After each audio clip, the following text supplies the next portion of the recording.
नमस्कार, मी डॉक्टर मच्छिंद्र बांगर महाराष्ट्रातील आणि देशातील हवामान परिस्थिती संदर्भात ताजा अंदाज देणार आहे. आपण बघतो की WD उत्तर भारतातला थोड्याफार प्रमाणात पूर्वेकडे सरकला आहे आणि त्यामुळे त्याच पद्धतीने जी ट्रप महाराष्ट्रामध्ये तयार झालेली आहे, या ट्रपचा देखील काही अंशाने विदर्भाच्या दिशेने कल जाण्याची शक्यता आहे. परंतु पूर्व भारताच्या दिशेने जी पूर्व शाखा आहे मान्सूनची, ती तीव्र होण्याची शक्यता आहे. त्याच वेळेस अरबी समुद्रातील शाखा देखील कमी दाबामुळे तीव्र होण्याची शक्यता आहे. त्यामुळे पुढील 2-3 दिवस तरी मान्सूनची प्रगती होण्यात कुठलाही अडथळा निर्माण होईल असं वाटत नाही. महाराष्ट्रामध्ये अमरावती यवतमाळच्या दरम्यान थोडं पावसाचं अनुकूल ढग बघतो. बीड, लातूर, परभणीच्या दरम्यान थोडं पावसाळी वातावरण आहे आणि ज्या भागामध्ये मान्सून दाखल झाला आहे त्या सिंधुदुर्ग जिल्ह्यामध्ये, गोव्यापासून तर सिंधुदुर्गमध्ये देखील पावसाळी वातावरण आहे. म्हणजे अरबी समुद्रात मोठ्या प्रमाणात वादळी वातावरण असल्यामुळे आपल्याला सिंधुदुर्ग जिल्ह्यामध्ये देखील पावसाचं अनुकूल स्थिती बघायला मिळते आहे. ज्यांनी या चॅनलला सबस्क्राईब केलं नसेल, दररोज व्हिडिओ बघतात, त्यांनी देखील या चॅनलला सबस्क्राईब करायचा प्रयत्न करा की जेणेकरून तुम्हाला दररोजचं नोटिफिकेशन येईल आणि तुम्हाला नवीन अपडेट हवामानाविषयी समजेल. गेल्या 2-3 दिवसामध्ये मान्सूनची मोठ्या प्रमाणात प्रगती झालेली आहे. आज देखील मान्सूनचा पुढचा टप्पा पूर्व भारताच्या दिशेने सरकण्यात अतिशय अनुकूल परिस्थिती निर्माण झालेली आहे. महाराष्ट्रामध्ये देखील मान्सून आणखी प्रगती करू शकतो अशी परिस्थिती आहे. आणि आपण यापूर्वी अंदाज देताना अंदमानात आठवडाभर अगोदर मान्सून येईल हा अंदाज दिलेला होता, तो बरोबर आला. केरळमध्ये देखील वेळेच्या अगोदर मान्सून येईल असा अंदाज होता, परंतु तो अंदाज काही कारणास्तव चुकलेला आहे. मात्र महाराष्ट्रात लवकर मान्सून येईल हा अंदाज मात्र आपला बरोबर आलेला. आपण 7 तारीख दिलेली होती आणि 6 तारखेलाच मान्सून उत्तर कोकणामध्ये आलेला आहे. पुढची प्रगतीसाठी 7 तारीख देखील अतिशय अनुकूल आहे. आज 7 तारखेला देखील महाराष्ट्रामध्ये येलो अलर्ट देण्यात आलेला आहे. त्यामुळे आज देखील महाराष्ट्रात बऱ्याच भागात पावसाची शक्यता आहे. खास करून महाराष्ट्राचा जो दक्षिणी भाग आहे, दक्षिण कोकण, पश्चिम महाराष्ट्र, मराठवाड्याचा दक्षिणी भाग, विदर्भाचा दक्षिणी भाग किंवा विदर्भात बहुतांश ठिकाणी पावसाची शक्यता कायम आहे.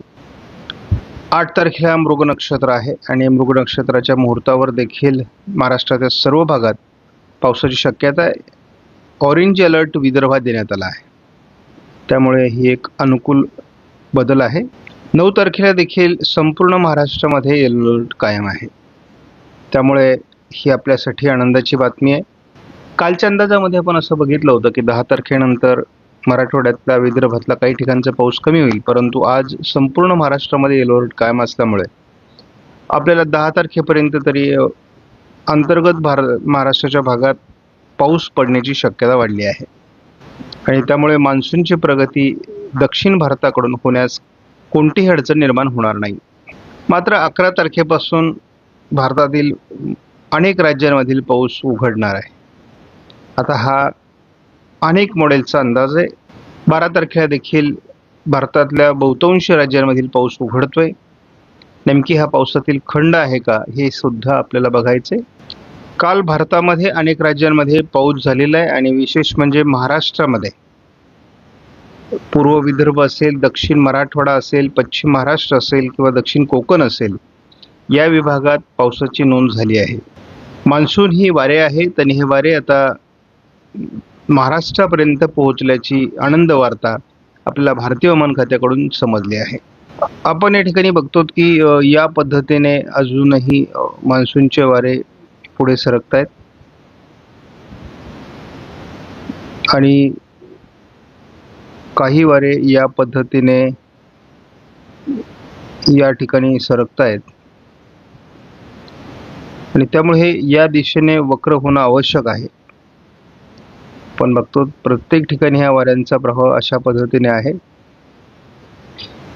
तर अजूनही वेस्टर्ली वाऱ्यांमध्ये म्हणजे पश्चिमी वाऱ्यांमध्ये थोडा उत्तरेकडील वाऱ्यांचा जो प्रवाह कोरडा आहे त्यामुळे मान्सून रोखला जाऊ शकतो असा थोडा एक अंदाज आहे.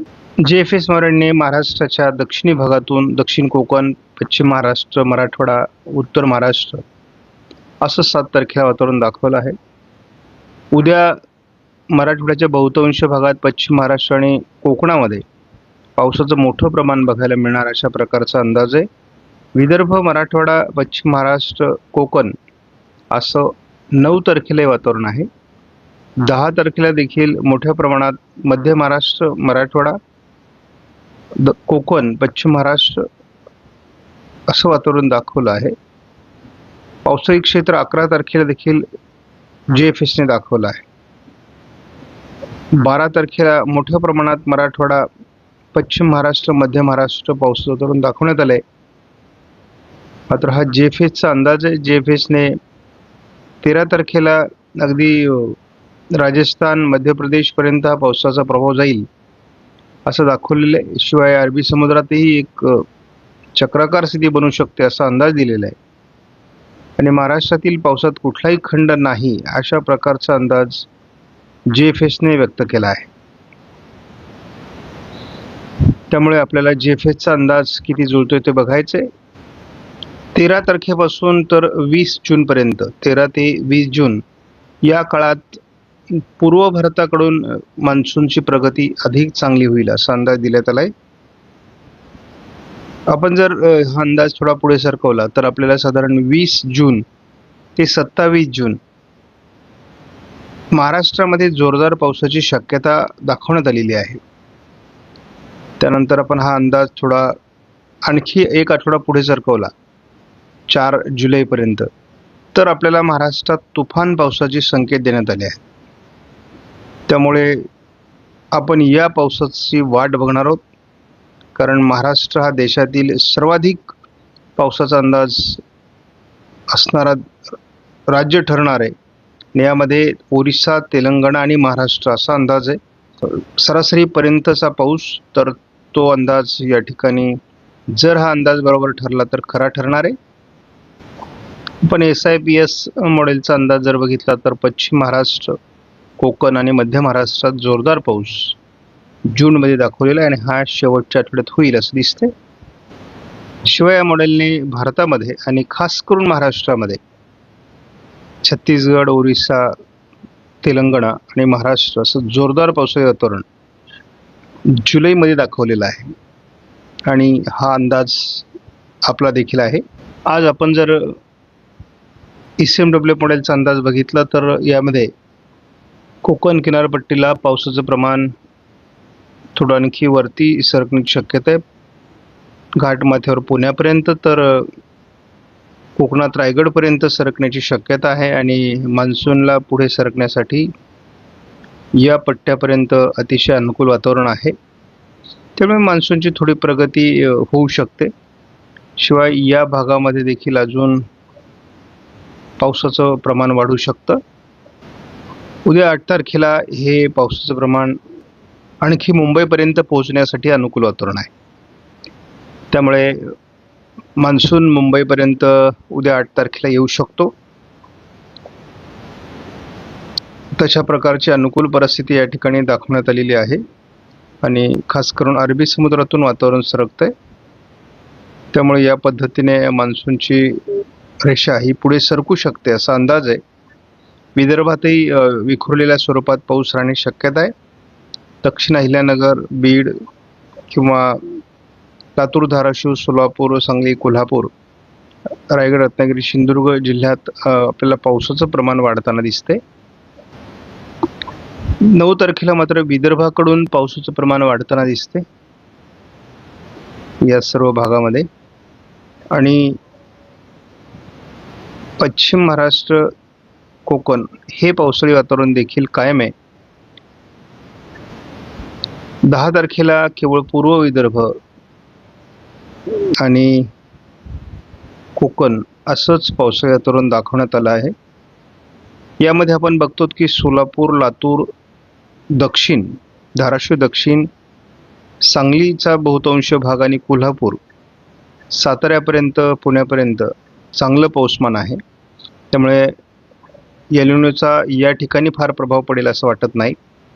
मात्र उर्वरित जो भाग आहे, म्हणजे आपल्याला हा संपूर्ण भाग जो दिसतोय, हा मात्र यावर्षी बऱ्यापैकी महाराष्ट्रात प्रभावी राहील असं स्पष्ट होत चाललंय. 11 तारखेला देखील कोकण आणि पूर्व विदर्भ असंच पावसाळी वातावरण राहणार आहे.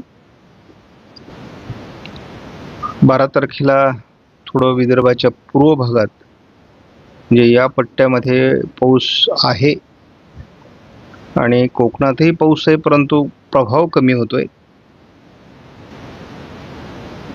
13 तारखेला या जिल्ह्यांमध्ये पावसाचं प्रमाण आहे आणि त्याचबरोबर याही भागात पावसाचं प्रमाण आहे.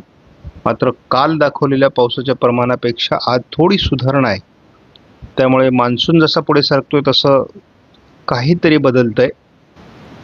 14 तारखेला देखील आपण बघतो, जो दुष्काळी भाग आपण दाखवत होतो तो कमी होताना दिसतोय आणि ही फार आनंदाची गोष्ट आहे.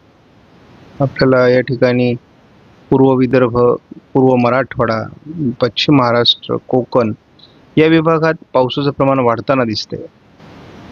15 तारखेला मात्र पूर्व विदर्भ आणि कोकण हे वातावरण पुन्हा एकदा निश्चित होत आहे. काल आपण 15 तारखेपर्यंत अंदाज बघितला होता, आज आपण 16 तारखेपर्यंत अंदाज बघितलाय. तर पूर्व विदर्भ आणि कोकण असं वातावरण, जो पॅटर्न असतो जून महिन्याचा, तर तो आपल्याला 15-16 तारखेला तयार होताना दिसतोय. महाराष्ट्रातील बाकी पाऊस उघडण्याची शक्यता आहे आणि हा एक प्रकारचा या भागातला खंड आहे. कोकण व्यतिरिक्त भागामध्ये जवळपास 21 तारखेपर्यंत पावसाचं प्रमाण कमी होणार आहे आणि या ठिकाणी एक गोष्ट आपल्याला नोंद करावी लागेल की यामध्ये पश्चिम विदर्भ, उत्तर मराठवाडा, मध्य महाराष्ट्र आणि उत्तर महाराष्ट्रातील काही जिल्हे हे 21 तारखेपर्यंत कुठल्याही प्रकारचं प्रभावी पावसाचं वातावरण दाखवलेलं नाही. स्थानिक वातावरण तयार होईल, पाऊस पडतील, परंतु ते पेरणीयोग्य असणार नाही. आपल्याला या मॉडेलनुसार जर बारकाईने नजर टाकली तर एक स्पष्टपणे असं दिसतं की या भागामध्ये पावसाची हजेरी लागणार आहे. यामध्ये अहिल्यानगरचा शेवटचा तालुका अकोले, नाशिक पश्चिम, पुणे पश्चिम, सातारा पश्चिम, कोल्हापूर पश्चिम या भागात पावसाचा जोर आहे आणि संपूर्ण कोकण किनारपट्टी याच्यामध्ये समाविष्ट असणार आहे. मात्र चिंतेचा विषय हा आहे की हा जो पट्टा यामध्ये राहणार आहे, या पट्ट्याला मात्र आपल्याला विचारात घेणं आवश्यक आहे आणि यामध्ये बीड जिल्हा आहे, त्यानंतर वाशिम, हिंगोली, यवतमाळचा काही भाग आहे, अमरावती आहे, अकोला, बुलढाणा, जळगाव, धुळे, नंदुरबार, नाशिक पूर्व, छत्रपती संभाजीनगर, जालना, अहिल्यानगर आणि पुण्याचा उत्तर पूर्व भाग या ठिकाणी आपल्याला यावर्षी काळजी घ्यावी लागणार आहे. कारण या ठिकाणी आपल्याला जून तरी खराब जाताना दिसतोय. आपली संपूर्ण मदार ही जूनच्या शेवटच्या आठवड्यावर आहे. या मॉडेलनुसार काय पावसाळी परिस्थिती राहू शकते हे बघायचं आहे. थोडं अमरावती, अकोला आणि परभणीच्या काही भागात सकाळीच पावसाची अनुकूल स्थिती आहे. थोडी रत्नागिरी, सिंधुदुर्ग, कोल्हापूरच्या भागात ढग जमा होत आहेत. मात्र आपल्याला दुपारनंतर पुणे, सातारा, कोल्हापूर, सांगली, रायगड, रत्नागिरी, सिंधुदुर्ग या काही जिल्ह्यांमध्ये, 5-7 जिल्ह्यांमध्ये मान्सून सरकू शकतो असं काहीतरी वातावरण तयार होत आहे आणि अगदी उशिरापर्यंत आपल्याला सोलापूर, लातूर, धाराशिव, अहिल्यानगर दक्षिणपर्यंत पावसाळी ॲक्टिव्हिटीज वाढताना दिसत आहेत. फार चांगलं वातावरण आपल्याला यापूर्वी 7 तारखेला दाखवलं जात होतं. तेवढ्या प्रमाणात ते जरी दाखवलं जात नसलं तरी वातावरण बदलत आहे. 8 तारखेला देखील लातूर, धाराशिव, सोलापूर, सांगली, कोल्हापूर, पुणे, सातारा आणि रायगड, रत्नागिरी, सिंधुदुर्ग जिल्ह्यात चांगलं पाऊसमान राहण्याची शक्यता आहे. तर आपण बघूयात, आपल्याला 8 तारखेपर्यंत चांगल्या पावसाची अपेक्षा आहे. त्याचबरोबर आपल्याला नागपूर, भंडारा, गोंदिया, चंद्रपूर, गडचिरोली वर्ध्यामध्ये देखील 8 तारखेला उशिरा पावसाचं प्रमाण दिसतंय. त्यानंतर 9 तारखेला देखील चांगल्या प्रकारचा पाऊस सातारा, कोल्हापूर, सांगली, रायगड, रत्नागिरी, सिंधुदुर्गच्या काही भागात होणार आहे. आणि उशिरा सोलापूर जिल्ह्यात चांगलं वातावरण दाखवलं जातंय.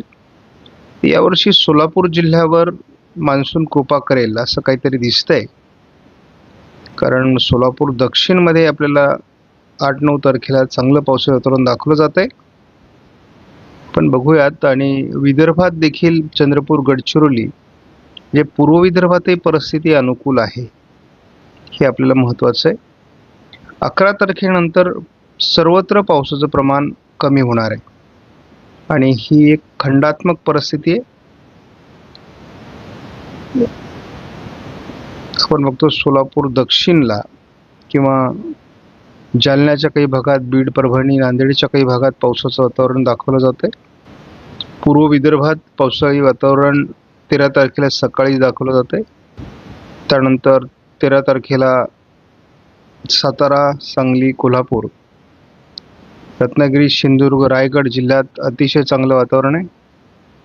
विशेष म्हणजे आपल्याला सोलापूर, लातूर, धाराशिव, परभणी, नांदेड, विदर्भातील बरेच जिल्हे 14-13 तारखेला देखील चांगल्या प्रकारे पावसाचे दिसत आहेत. बघूयात किती वातावरण बदलतंय.